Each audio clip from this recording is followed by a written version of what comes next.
கல்லூரி மாணவர்கள் ஆன்லைன்ல கிளாஸ் நடத்தின, ஆன்லைன்ல தேர்வு நடத்தி அவர்களுக்கும் நல்ல வாய்ப்பை ஏற்படுத்தி கொடுத்த அரசாங்கம் அண்ணா திமுக அரசாங்கம். திமுக இப்படி எந்த திட்டமாவது வந்திருக்குதான்னு நீங்க சிந்திச்சு பாருங்க. இன்றைக்கு ரேஷன் கடையில் நல்ல அரிசி கிடையாது, முழுமையான பொருள் வழங்கப்படவில்லை. அப்படிப்பட்ட அவல ஆட்சி இன்றைக்கு நடைபெற்றுக் கொண்டிருக்கிறது. அது மட்டுமல்ல, கொரோனா காலத்தில் மாணவர்கள் பள்ளிக்கு போக முடியல, கல்லூரியில படிக்க முடியல. ஓராண்டு பள்ளி மூடி இருந்தது, கல்லூரி மூடி இருந்தது. அவருடைய மன உளைச்சலை போக்க வேண்டும் என்பதற்காக மாணவர்களுக்கு ஆல் பாஸ் போட்டது அண்ணா திமுக ஆட்சியில்.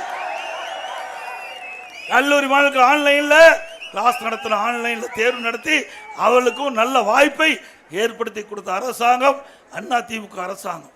திமுக இப்படி எந்த திட்டமாவது வந்திருக்குதான்னு நீங்க சிந்திச்சு பாருங்க. எதுவுமே கிடையாது.